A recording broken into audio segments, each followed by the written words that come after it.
उत्सव को मनाने के लिए उपस्थित हमारे सभी शिक्षकगण, डीन, 15 अगस्त 1947 में भारत आज़ाद हुआ और आज़ादी के उस दिन को हम याद करें और आज हम याद करें तो इस 78 साल में हमने सीढ़ी दर सीढ़ी अपनी पादानों को ऊपर करते हुए लक्ष्य 2047 को प्राप्त करने का रखा है, एक विकसित भारत बनाने के लिए। भारत जब आज़ाद हुआ था उस समय के तत्कालीन प्रधानमंत्री स्वर्गीय जवाहरलाल नेहरू जी के सामने में एक लिमिटेड रिसोर्स में एक बड़े देश को संभालना था। उन्होंने पंचवर्षीय परियोजनाओं के तहत भारत को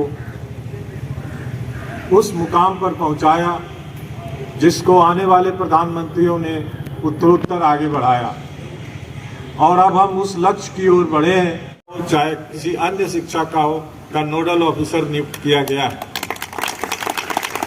ये NEP 2020 की खूबी है कि आप किसी भी क्षेत्र के हों, आप अपने रीजनल भाषा के टर्म में, बोली में, लिखने में, पढ़ने में आप आसानी महसूस करते हैं।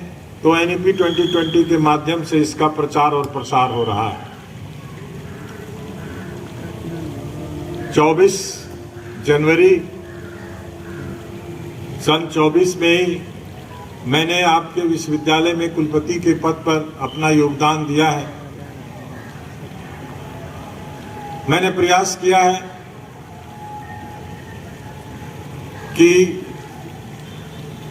डिफरेंट समस्याएं जो बहु वर्षों से आपके पास है वो धीरे धीरे दूर हो और सर्वोत्तम यही है कि पठन पाठन, टीचिंग एंड लर्निंग प्रोसेस में आमूल परिवर्तन आए और वो परिवर्तन केवल प्रशासक की दृष्टि से आना संभव नहीं है। आपको अपनी जिम्मेवारी, खास तौर पर मैं शिक्षकगण से ये आग्रह करूंगा, आप चाहे आपके में अटेंडेंस कम हो, ज़्यादा हो या एवरेज हो, आप अपने स्टूडेंट्स को अच्छी से अच्छी शिक्षा देंगे। स्टूडेंट्स आपके कैंपस में आएंगे, आपसे शिक्षा ग्रहण करेंगे। ऐसा माहौल उत्तरोत्तर बनाएं। अल्टीमेटली एम हमारा यही है कि हम अपने विद्यार्थियों को अच्छी से अच्छी शिक्षा दें और वो अपने लक्ष्य, वो अपने भविष्य को बनाएं और इसमें हम उनका सहयोग प्राप्त करें। इस तरह से मैंने एनालिसिस किया कि पिछले 6 महीने में क्या क्या प्रोग्रेस हुआ है, क्या ड्यू है। तो कुछ एक अच्छा प्रोग्रेस हुआ है। जो ड्यू है वो शिक्षकगण के लिए है या ऑटोमेशन के क्षेत्र में है। ये सब कई बातें हैं जो अभी करनी है और हम लोग इसको करेंगे। विद्यार्थियों से जहाँ तक एडमिशन का सवाल है, यहाँ मैं देखता हूँ स्पॉट एडमिशन में कुछ डिफरेंट अप्रोच लोग लगाने लगते हैं, इसलिए हमने उसको भी मेरिट बेस्ड ऑनलाइन करा दिया कि कम से कम इंटरफेरेंस हमारे प्रिंसिपल लोगों को पर पड़े। कहीं एडमिशन लेना आपका लक्ष्य नहीं होना चाहिए, आपका लक्ष्य पढ़ने के लिए होना चाहिए। जितनी सीट है, अगर आपको सीट नहीं मिलती है तो आप इग्नो में एडमिशन लें, आप नालंदा ओपन यूनिवर्सिटी में एडमिशन लें। जो आपका इच्छुक सब्जेक्ट है उसको पढ़ें और अपने करियर को बनाएं। ये बड़ा ही इम्पोर्टेंट है। कोई ज़रूरी नहीं है कि फुल टाइम कोर्स पढ़ने के बाद ही नौकरी लगती है, डिस्टेंस मोड में भी लगती है और उसका दोहरा फ़ायदा ये होगा कि आप भारत के ग्रॉस इनरोलमेंट रेशियो को बढ़ाने में आप भागीदार बनेंगे। ज़्यादा विशेष समय न लेते हुए, चूँकि धूप का समय है और रजिस्ट्रार साहब ने बैठने का बहुत लोगों का प्रबंध नहीं किया है, चूँकि मंच पर झंडोत्तोलन के समय में केवल कुलपति को रहना चाहिए, लेकिन यहाँ पर भीड़ लगी हुई है। दिस परिपाटी should be remove from other side. Chair लगी होनी चाहिए। रजिस्ट्रार साहब उस पर कृपया 26 जनवरी को ध्यान देंगे। ये लुक अच्छा लुक नहीं है।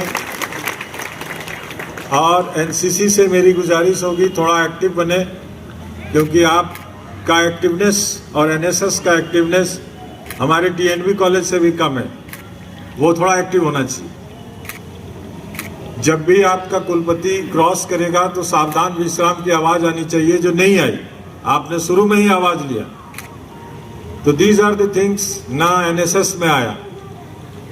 ये चीज अभी नहीं सीखेंगे तो जब सी ग्रेड सर्टिफिकेट मिलने में आपको आसानी नहीं होगी, दिक्कत होगी। तो विद दीज वर्ड्स मेरी बहुत सारी शुभकामनाएं इस 78th इंडिपेंडेंस डे के लिए।